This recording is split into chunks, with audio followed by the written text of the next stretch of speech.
Sir, നമ്മൾ ദിവസവും വാർത്തകളിൽ നിറയുന്ന ഒന്നുണ്ടാകും. ഗുണ്ട ആക്രമണം, ഗുണ്ടകളുടെ തമ്മിൽ ഉള്ള പോരാട്ടം, അതല്ല എങ്കിൽ ഏതെങ്കിലും ബാറിലോ മറ്റുമൊക്കെ ഗുണ്ടകൾ ആക്രമിച്ചു എന്ന വാർത്ത. അധികമൊന്നും പോകണ്ട, ഈ തിരുവനന്തപുരത്ത് തന്നെ തുടർച്ചയായി ഇത്തരം ഗുണ്ടാ വിളയാട്ടത്തിൻ്റെ വാർത്തകൾ നമ്മൾ കേട്ടുകൊണ്ടിരിക്കുകയാണ്. അതിനിടയിലാണ് ഓപ്പറേഷൻ ഗ്രിപ്പുമായി സംസ്ഥാന സർക്കാർ മുന്നോട്ട് പോകുന്നത്. അതിന് തുടക്കം കുറിച്ച് മണിക്കൂറുകൾക്കകം സർക്കാരിനെയും ആഭ്യന്തര വകുപ്പിനെയും ഒക്കെ വെല്ലുവിളിച്ച അർജുനായിയെ പിടികൂടാനും സാധിച്ചിട്ടുണ്ട്. നമ്മുടെ പോലീസ് സംവിധാനങ്ങൾ കുറച്ചുകൂടി ഊർജിതമാകുന്നു, ആർജവത്തോടെ മുന്നോട്ട് പോകുന്നു എന്നാണോ മനസ്സിലാക്കേണ്ടത്? ആർജവത്തോടെ ഓരോ ഇൻസ്റ്റൻസ് വരുമ്പോൾ, പ്രത്യേകിച്ച് VVIPസിനെയും മന്ത്രിമാരെയൊക്കെ ത്രട്ടൺ ചെയ്യുന്ന സമയത്താണ് നമ്മുടെ ഇത് തടകുട എഴുന്നേറ്റ് വയസ്സനായ സിംഹം തളർന്നു കിടന്നിട്ട് എവിടെയെങ്കിലുമൊക്കെ ഒരു ചെറിയ ഇരയൊക്കെ പോകുമ്പം എഴുന്നേൽക്കുകയൊക്കെ ചെയ്യുള്ളൂ. അതുപോലെയാണ് കേരള പോലീസ് കരുതേണ്ടിയിരിക്കുന്നത്. കാരണം ഇതൊരു കണ്ടിന്യൂസ് പ്രോസസ്സാണ്. ഗ്രിപ്പ് എന്ന് പറയുന്നത് ഇപ്പോൾ ഉണ്ടാകുന്ന ഗ്രിപ്പല്ല, ഇത് സ്ഥിരം ഒരു ഗ്രിപ്പ് ആയിരിക്കണമായിരുന്നു. കേരള പോലീസ് ഉണ്ടായ കാലഘട്ടം മുതലേ എന്നും ക്രിമിനൽസിനെതിരെ ആക്ടിവിറ്റി വേണമായിരുന്നു. പക്ഷെ അത് അങ്ങനെ ഇല്ലാതായതിൻ്റെ കാരണം കുറെ കഴിഞ്ഞപ്പോഴേ പോലീസ് ഓഫീസേഴ്സ് വളരെ ഗ്രീഡി ആയിട്ടുള്ള ആൾക്കാർ, എനിക്ക് തോന്നുന്നത് 10th ബാച്ച്, അതിനകത്ത് 193 പേരുണ്ടായിരുന്നു. അവരെ ഭാരതപുത്രർ എന്നാണ് വിളിച്ചിരുന്നത്. അവർ തമ്മിൽ അങ്ങോട്ടും ഇങ്ങോട്ടും പോലീസ് സ്റ്റേഷന് വേണ്ടിയിട്ട് ഈ നായ്ക്കുട്ടികളെ എല്ലും കഷ്ണത്തിന് വേണ്ടി കടിപിടി കൂടുന്ന പോലെ ക്രൈംസ് കൂടുതലുള്ളത്, ബ്രൈബ് കൂടുതൽ കിട്ടുന്നിടത്തോട്ടൊക്കെ കടിപിടി കൂടി. അപ്പൊ ഇങ്ങനെ കടിപിടി കൂടി വന്നപ്പോൾ അവിടെ പോലീസിംഗ് ആണ് കൊല ചെയ്യപ്പെടുന്നത്.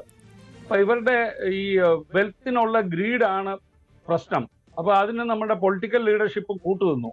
പൊളിറ്റിക്കൽ ലീഡർഷിപ്പ് കൂട്ടുനിന്നു എന്ന് പറഞ്ഞാല് ഇത് രാഷ്ട്രീയക്കാർക്ക്, ഇടനിലക്കാർക്ക്, ഈ ഇന്റർമീഡിയറി ബ്രോക്കേഴ്സിനൊക്കെ, പൊളിറ്റിക്കൽ ബ്രോക്കേഴ്സിനൊക്കെ ഇത് വരുമാനമാണ്. നല്ല പോസ്റ്റിംഗ് വാങ്ങിച്ചു കൊടുത്തിട്ട് ചെയ്യുക. ഇപ്പം തന്നെ പുതിയ ഭരണം വന്നു, പോസ്റ്റിംഗ് ഒക്കെ വന്നു.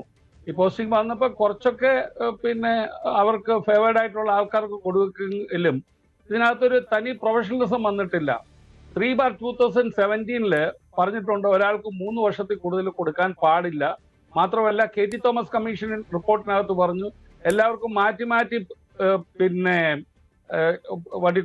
പോസ്റ്റിംഗ് കൊടുക്കണം എന്ന് പറയുന്നുണ്ട്. അതായത് ലോക്കൽ പോലീസ് വേണം, ക്രൈം ബ്രാഞ്ച് വേണം, സ്റ്റേറ്റ് ക്രൈം റെക്കോർഡ്സ് വേണം, ഇന്റലിജൻസ് വേണം, വിജിലൻസ് വേണം.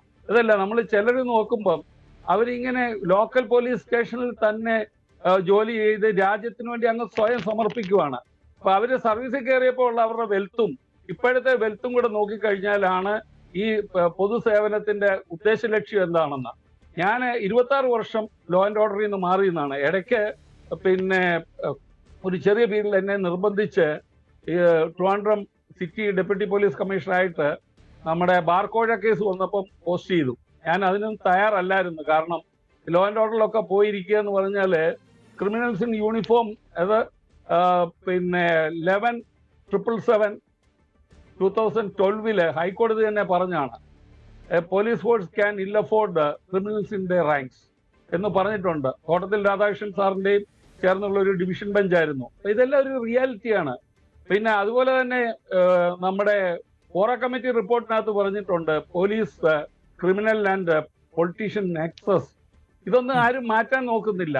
അപ്പം ഈ പോസ്റ്റിങ്ങിനകത്ത് തന്നെ ഹോണസ്റ്റ് ആയിട്ടുള്ള ആൾക്കാരെ അവർക്ക് പ്രിഫറൻസ് കൊടുക്കണം, പ്രൊഫഷണലി കമ്മിറ്റഡ് ആയിട്ടുള്ളവർക്ക് കൊടുക്കണം. അല്ലാതെ ഈ കൈക്കൂലി വാങ്ങിക്കുന്ന കള്ളന്മാർക്ക് വേണ്ടിയിട്ട് നല്ല പോസ്റ്റിംഗ് കൊടുത്താൽ അവര് ക്രിമിനൽസുമായിട്ട് കൊടുക്കും. നമുക്കറിയാം, തീർച്ചയായും അവിടെ ഈ സൂചിപ്പിക്കുന്ന പോലെ ഒരുപക്ഷെ ഈ അർജുന്റെ വിഷയത്തിലേക്ക് തന്നെ നമ്മൾ വന്നാൽ ഈ പോലീസിന്റെ നീക്കങ്ങളൊക്കെ എന്ത് എന്ന് പോലും അർജുനെ പോലെയുള്ളവർക്കൊക്കെ അറിയാൻ പറ്റുമായിരിക്കാം. അങ്ങനെയുള്ള ലിങ്കുകൾ പോലും ഉണ്ടായിരുന്നിരിക്കാം. ഇവിടെ പക്ഷേ വളരെ കൃത്യമായി അർജുന് വേറെ എവിടേക്കും പോകാൻ പറ്റാത്ത തരത്തിൽ വല വിരിച്ചിരുന്നു എന്നാണ് നമുക്കറിയാൻ സാധിക്കുന്നത്. അങ്ങനെയാണ് കണ്ണൂരിലെ അഭിഭാഷകയുടെ ഫ്ളാറ്റിൽ നിന്ന് പിടികൂടിയത് എന്നുള്ളതാണ് വിവരം. അപ്പോൾ അതീവ രഹസ്യമായി ഒരുപക്ഷെ ചില സൈനിക ഓപ്പറേഷനുകൾ എങ്ങനെയാണോ സൈന്യം നടപ്പിലാക്കുന്നത് അതുപോലെ തന്നെയായിരുന്നു ഈ നീക്കവും എന്നാണ് നമുക്ക് മനസ്സിലാക്കാൻ സാധിക്കുന്നത്. ഇത് ഇലക്ട്രോണിക്സ് ഇന്റലിജൻസിന്റെ കാലമാണ്. കാര്യം ഒരു ക്രിമിനല് മൂവ് ചെയ്ത് കഴിയുമ്പോൾ അയാളുടെ മൊബൈൽ ഫോൺ ഉണ്ടെങ്കിൽ ഈസി ആയിട്ട് ട്രാക്ക് ചെയ്യാം. നമ്മൾ ഒരു റെയിൽവേ സ്റ്റേഷനിൽ ചെന്ന് കഴിയുമ്പോൾ ഇപ്പം കാസർഗോഡ് മുതൽ ട്രിവാൻഡ്രം വരെ പോകുന്ന ട്രെയിൻ നമുക്ക് കാണാവുന്ന പോലെ തന്നെ മൊബൈൽ ഉള്ളിടത്തോളം കാലം ക്രിമിനലിനെ ട്രാക്ക് ചെയ്യാം. നമുക്കിന്ന് ഏറ്റവും ആവശ്യം ഇവർ മൊബൈൽ ഇല്ലാതെ പോയാൽ എന്ത് ചെയ്യും? അപ്പൊ കേരള പോലീസ് ഡാർക്ക്നെസ്സിലാണ്. ബ്രിട്ടനില് അങ്ങനെയായിരുന്നു അർജുൻ സഞ്ചരിച്ചിരുന്നത് എന്നാണ് നമുക്ക് അറിയാൻ സാധിക്കുന്നത്. അർജുന്റെ സോഷ്യൽ മീഡിയ പ്ലാറ്റ്ഫോമുകൾ മറ്റെവിടെയോ നിന്ന് ആരൊക്കെയോ നിയന്ത്രിക്കുകയും അർജുൻ വേറെ ട്രാക്കിലൂടെ സഞ്ചരിക്കുകയും ചെയ്തു എന്നതാണ് നമുക്ക് അറിയുന്നത്. അത് സ്ഥിരീകരിക്കാനൊന്നും പറ്റില്ല. അല്ല, അത് തീർച്ചയായിട്ടും പലരും ഇപ്പൊ മോഷ്ടാക്കളൊക്കെ ആണെങ്കിൽ അവര് മൊബൈൽ ഇപ്പോൾ ഉപയോഗിക്കാറില്ല. കാര്യം ആ ചെയ്യുന്ന സമയത്തുള്ള റിസ്കേ ഉള്ളൂ. മൊബൈൽ ഉപയോഗിക്കാതിരുന്നാല് ആ സമയത്ത് ചിലപ്പം പിന്നെ കോള് തന്നെ കയറി വന്ന അപകടമാണ്. ഒരു മോഷ്ടാവ് ഒരു വീട്ടിൽ കയറുമ്പം കോള് വന്ന് അതിന്റെ റിംഗ് ടോൺ വെച്ച് വീട്ടുകാർ ഉണരാം. അപ്പം പൊതുവെ ഇപ്പൊ ക്രിമിനൽസ് മൊബൈൽ ഫോണൊക്കെ മാറ്റി വെച്ചാണ് അവര് ക്രൈം പ്ലാൻ ചെയ്യുമ്പോൾ ഇതൊക്കെ ഉപയോഗിക്കും. പക്ഷെ കമ്മിറ്റ് ചെയ്യുന്ന സമയത്ത് പലപ്പോഴും ഇത് മാറ്റി വെക്കും. നമുക്ക് ആവശ്യം ബ്രിട്ടനില് ഒരു ക്രിമിനലിന്റെ ദേഹത്ത് ചിപ്പ് വെച്ചു, ഡമൽ ചിപ്പ്. നമ്മൾ ഈ ഗുണ്ടാസിന്റെ പേരിലും ഞാൻ 97 ബർഗ്ലേഴ്സ് എക്സ്പോഷർ എന്ന് പറഞ്ഞ് DGPക്ക് ഒരു പ്രോജക്ട് കൊടുത്തായിരുന്നു. കള്ളന്മാരുടെ വീഡിയോ എടുക്കണം. വീഡിയോ എടുത്തിട്ട് ജനങ്ങളെ ഇത് കാണിക്കണം. ഇവർക്ക് മൂവ് ചെയ്യാൻ പാടില്ല. ഇവരുടെ സഞ്ചാര മനുഷ്യാവകാശ പ്രവർത്തകരൊക്കെ ഉണരില്ലേ സ്വാഭാവികമായും? ഇതൊക്കെ അവരുടെ സ്വകാര്യതയെ ബാധിക്കുന്നു എന്നവർ വലിയ പ്രതിഷേധം ഉയർത്തില്ലേ? അല്ല, നേരത്തെ ഞാൻ പറഞ്ഞു. കാര്യം ലോ അബൈഡിങ് സിറ്റിസന്റെ ഹ്യൂമൻ റൈറ്റ് ആണ് ഇവിടെ പോലീസും നമ്മുടെ നിയമവ്യവസ്ഥയും ഒക്കെ പ്രൊട്ടക്ട് ചെയ്യേണ്ടത്. അല്ലാതെ ക്രിമിനലിനെ അല്ല. ക്രിമിനലിനെ നമ്മൾ ഇങ്ങനെ പ്രൊട്ടക്ട് ചെയ്ത് പ്രയോറിറ്റൈസ് ചെയ്താണ് ഈ നാട് ഇങ്ങനെ ആയത്. ഞാൻ ഹ്യൂമൻ റൈറ്റ്സ് കമ്മീഷനിലെ ഫസ്റ്റ് ഇൻവെസ്റ്റിഗേറ്റർ ആണ്. ഹ്യൂമൻ റൈറ്റ്സ് എന്ന് പറയുന്ന ലോ അബൈഡിങ് സിറ്റിസന്റെ റൈറ്റ്സ് ആണ്, അല്ലാതെ ക്രിമിനലിന്റെ റൈറ്റ് അല്ല.